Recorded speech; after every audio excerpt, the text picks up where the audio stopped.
Bakunzi ba Salocom TV1 kaze mu kiganiro Rhapsody de Realite muzokwama mukurikirana ku munsi ku mbuga zose za Salocom TV1.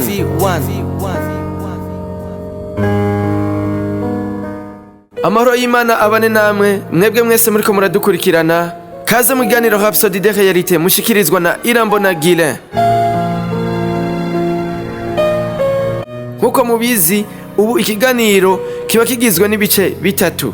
Turi kuwa gatatu itariki 14 ukwezi k'umunani umwaka w'2024. Ijambo ry'umunsi: ubukene si umugambi w'Imana. Turasoma muri Zaburi igice ca 74 uhereye ku murongo wa 21 gushika ku murongo wa 22.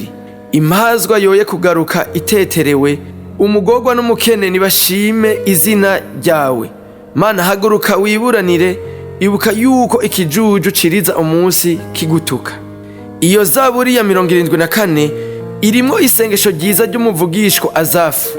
Yarasenze ati: zirikana rya sezerano, kuko ahantu h'umwiza ho mw'isi hagwiriye indaro z'umujyano. Impazwa yoye kugaruka iteterewe, umugorwa n'umukene nibashima izina ryawe. Isengesho rya Azafu ryerekana ico impahazwa muri rusange zikora. Nta kindi zokora atari ukwizera Imana nk'iyo bakura mu minwe y'abahambaye. Nuko uwo muhamagaro yabahaye kugira barindwe gukozwa n'isoni werekana ubwizigirwa bafise mu butabazi bw'Imana. Haraheze iminsi twumvise imiriro yaturira amashamba, igahitana amazu, igasiga imiryango myinshi mu bibazo, ntibaronke n'akaryo ko kubivamwo. Abakozwe ko niyo miriro bahitanywe mu mitwe n'abahambaye babakwegeye mu ivyo bibazo mu ntumbero yo kubaherengeteza.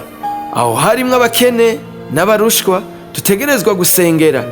Bice mu isengesho ryacu no mu bikorwa vyacu turashobora gukuraho ikibi, tugashiraho icizere ku mahazwa.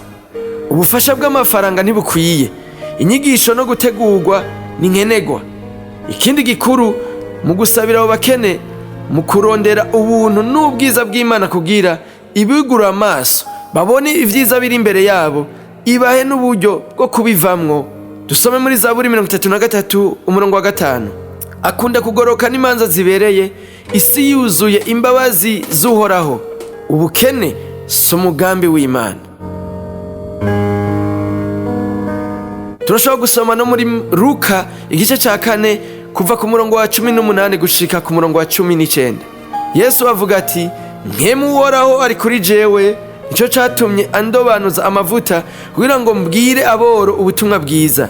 Yantumye kumenyekanisha abarindwa ko barekuwe, n'impumyi ko zihumuka, no kubohora abanywagutse imitima, no kumenyesha abantu umwaka wo kwemererwamwo n'Uhoraho. Aho ubutumwa bwiza bwigishirijwe atankomanzi, abantu barahindutse, abakene bava mu bukene. Genda rero mutware ubutumwa bwiza, kandi ubuzima bw'abantu buzokira. Amen. Tugiye mu gice ca kabiri c'isengesho. Nahawe ubushobozi bwo kuzana impinduka mw'isi n'igikoresho c'urukundo n'imbabazi vy'Imana bizana icizere mu kwirihutsa kuba bikeneye. Ndasengeye kugira ngo abakene batahure uburinzi bw'Imana, ugutegekanirizwa n'ubushobozi kugira baronke umuco w'Imana bagenderamwo mw'ishaka ry'Imana mu buzima bwabo, mw'izina rya Yesu. Amen.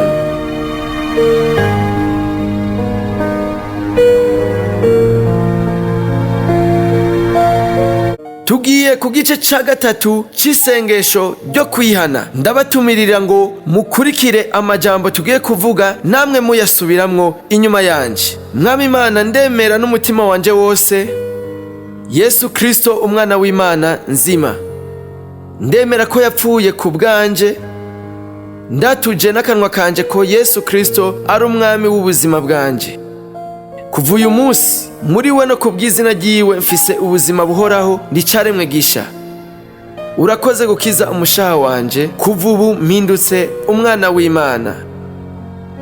Aleluya, turagukeje ubu uhindutse umwana w'Imana. Hari ico ubaza ku bijanye n'ingene woshobora gukura mu gakiza, hamagara ku nimero zikurikira: 61 40 ubusa ubusa 14. Turasubiramwo zino nimero: 61 40 ubusa ubusa 14. Mwarahezagiwe, mugira umunsi mwiza.